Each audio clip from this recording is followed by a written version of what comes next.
So I'm going to introduce Craig and to thank him very much for stepping in at very short notice.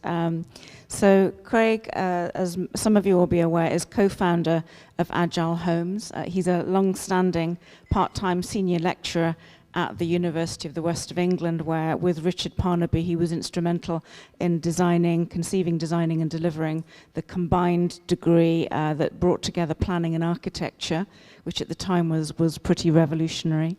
Craig is a low-carbon designer with a very long track record in his career. He's designed and delivered alongside colleagues and with teams over 400 different buildings, everything from small annexes to very large-scale school campuses with a number of different educational establishments on them, all with sustainability at their core. He's also been a long-standing participant in collaborative R&D around sustainable materials, taking part in a significant number of EU-wide research projects, particularly with the University of Bath. So I just wanted to give that quick intro, Craig, to give you a bit of breathing space to set up, and thanks again for stepping in. So we are on a bit of a tight timetable to lunch. So I'm going to suggest we don't take too many questions afterwards for you, but that people grab Craig in the breaks if you've got anything you want to pick up with him. Thank you. Thank you. Hello, everyone. We had a 3-layer safety net, and I'm the one who fell through the bottom of our safety net in terms of speakers. So, adrenalized, caffeine-fueled presentation now it might be a bit random because I've had to keep it short and pull something together, including putting the right name on the presentation. So Neil will be speaking afterwards, so that's how quickly I had to do this. And I'm in the wrong place. Why am I in the wrong place? That's Neil's presentation. This is how random I become today. So, it's a big problem, the housing crisis. This is housing supply for the last 70 years. And you can see 3 suppliers, the public sector, the private sector, and housing associations. And you can see a couple of arrows where actually it's missing. Anyway. Margaret Thatcher, around about that arrow, stopped councils from building homes with the idea that housing associations in the private sector might actually lift supply. That never happened. And then we get the problem of the right to buy, and as Richard described, the right to buy should have not had a hole in the bottom of the bucket that allowed all that capital to leave and not actually build new homes. We're meant to be building, it's not 300,000 a year, it's 340,000 a year, but government decided to actually reduce the number down because 340 was too big. And we're building less than half of that at the moment. And what we've created is a vacuum. And that's where we are doing our work. So nature abhors a vacuum. We are green and sustainable, so we're going to pop into that vacuum with a new solution. So we're not trying to take any work away from the incumbent house builders, some of which have grown fat, happy and lazy on the money they make out of that. Apologies if there is a volume house builder in the room, but I suspect there are none. And so we set out 3 years ago as a startup, it took longer to get to there, but 3 years ago as a startup to do this. And this is our solution, it's one of our solutions, and you've seen and heard some people talk about it. And the phrase land that's free and hidden in plain sight, Richard mentioned that, that's us, we keep on saying that, land can be free. It is hidden in plain sight. We just need to get the goggles on, as Tara pointed out.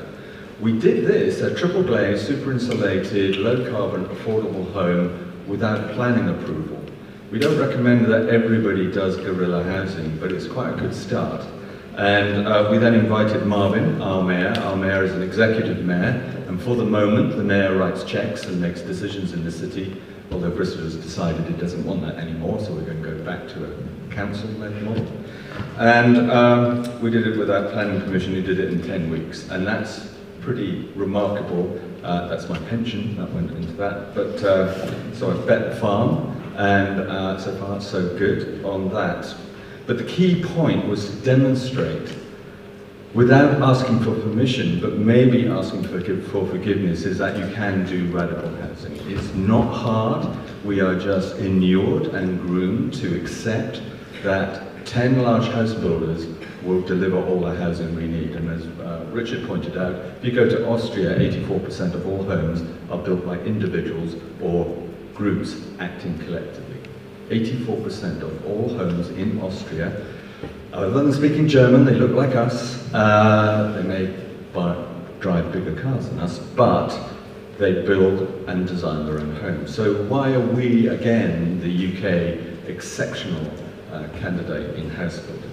And it's because at the end of the Second World War, we designed a system called the volume house building system, which really did amazing work in terms of it blasted past 340,000 houses a year and did 400. But we didn't get a post-war housing solution in place, and we suffer from that today. So I'm going to give you 3 examples of what we do about land that's free and hidden in plain sight.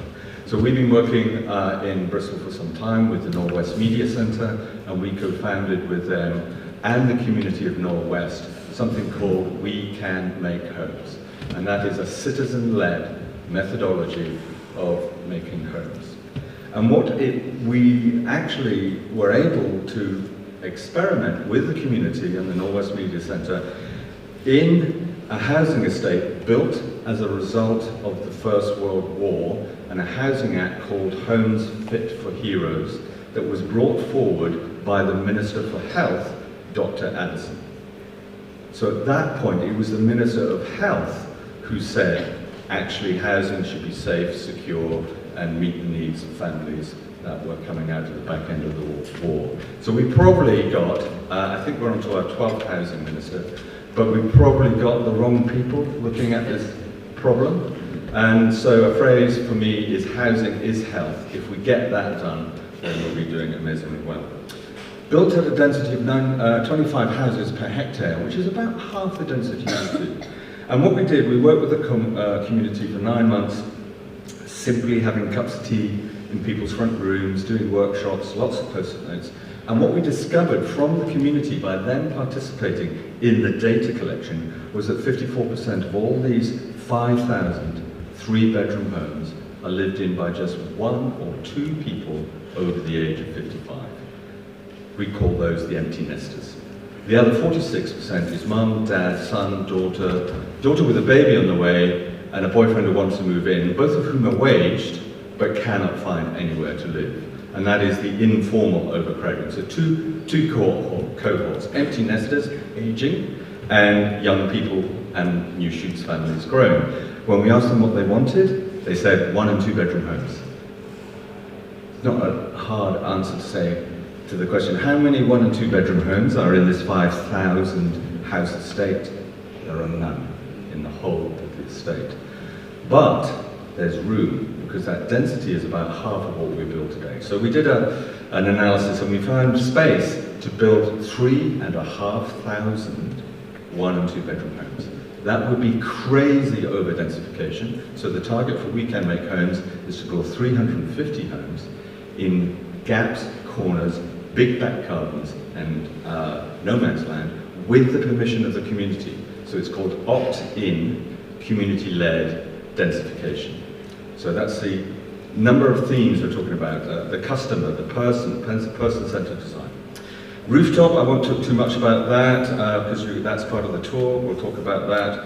Retrofit, community-led retrofit, we're working with the community of Rycroft in Walsall Council to retrofit 1,500 homes, we hope, over the next 3 to 4 years. I won't talk to that.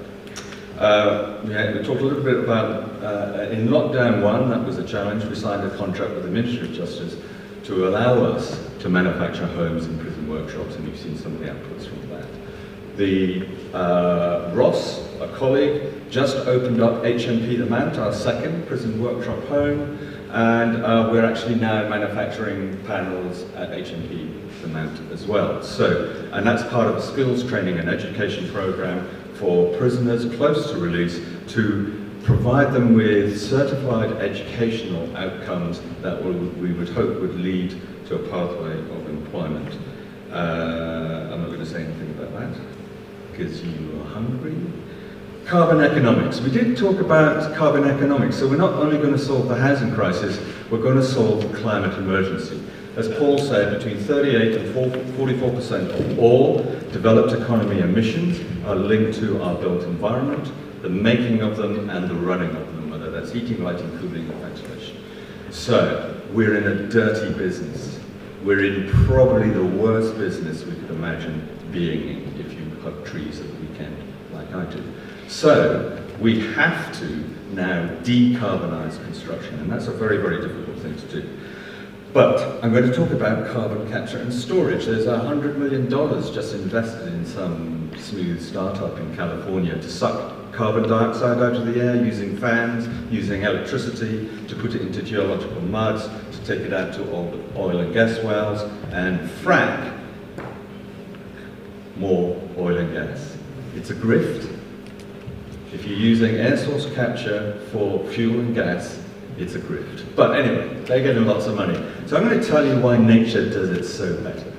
So we've got CO2 emitted to atmosphere, CO2 captured.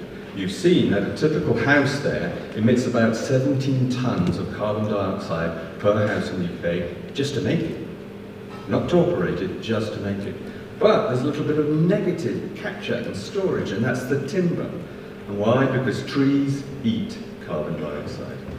They breathe in atmosphere, they take the CO2 molecule, split it into the three component parts, two oxygen atoms back to atmosphere, the carbon becomes the building blocks of cellulose, hemicellulose, and lignin, which is the building blocks of plants. So, Richard also pointed about Scotland. 84% of all homes in Scotland are timber framed. So let's imagine if we built timber frame homes. We actually emit less CO2 because timber doesn't take that much energy to process and deliver through to construction. And we capture more because we're using more timber.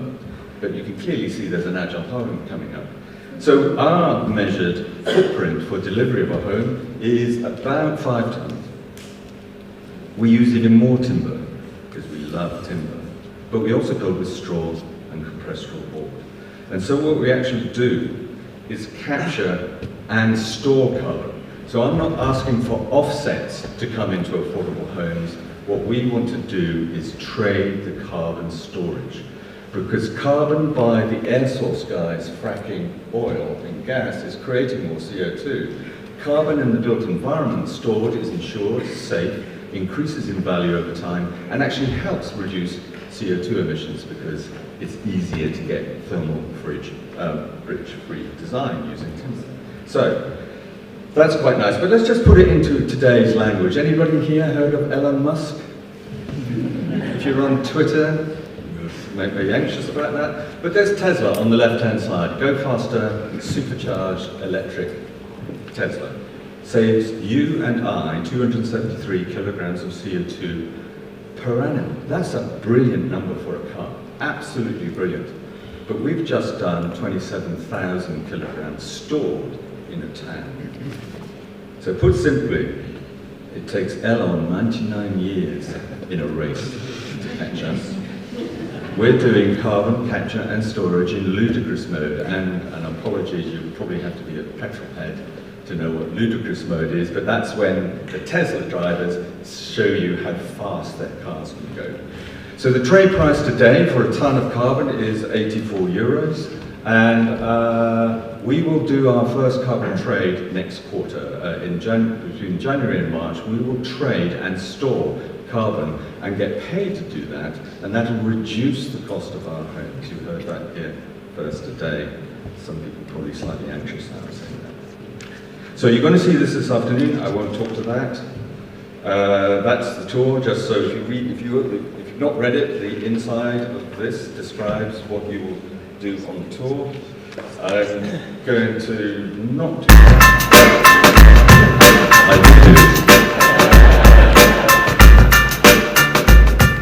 We need some hip-hop, I think. So, this is what you're going to see, phase 1.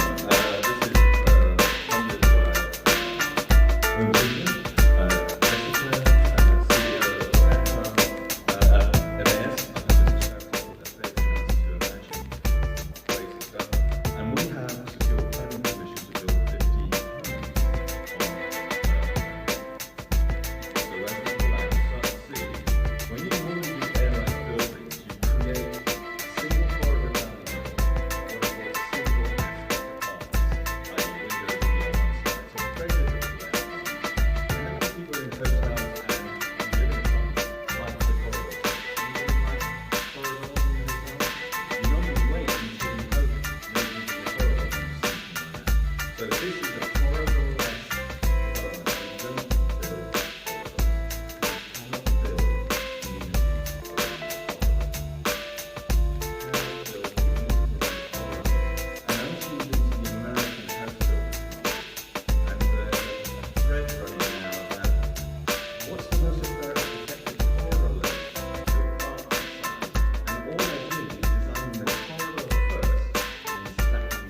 Okay, I have to confess that wonderful story that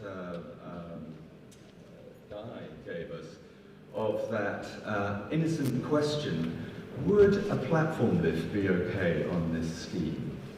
I am the guilty person that did that. Lucy and I sat and had a coffee with Guy, and our lived experience of going through that discussion for about an hour with Guy's lived experience changed the way we thought about how we were going to design this, because platform lifts are shit, basically. So, for Places for People, we're designing a scheme very quickly. I'll just show you this. These are for a very high dependency group of customers, as they're called by Places for People, who have come off the street with drug and alcohol addictions. So a complex, high dependency group. And we have, thank you Guy, we are now doing it 100% wheelchair living, not wheelchair accessible only. So it's about how you live there, because a number of Places for People's customers, they're called companions by MAs, and they're called clients by somebody else. I have to dial through the names that these organisations use. And I forget what I'm trying to say, so I'm going to click on the picture. So what we're doing is, we've got this wonderful site. It's on a river valley in Bristol, and it's got this steep sloping site. And we thought, okay, the neighbours were very worried about height. Would a two-storey scheme would destroy their view of this wonderful river valley. So what we're doing is stepping it down. And what we have done is, we do have a bit of a ramp for the first bit, but from there on in, every house is laid out on a sloping landscape with flat decks in between. So instead of it being a ramp that nobody would choose to go down, it is now the route that we believe everybody would choose to go down. And Guy, I hope I've passed some test now that we do build this stuff in. And thank you for the challenges that you present us, and how we respond to that. So, the elevation kind of shows it. You can see that the lower ones, you can see that the whole. So what we decided to do is, let's turn it into a landscape. The landscape happens to slope. It happens to slope at a wheelchair-friendly ratio, but it is not simply the shortcut route. It's the route everybody will take. And we hope that will be it. And yes, I ran out of caffeine at that point, and that's my presentation. 5 minutes over.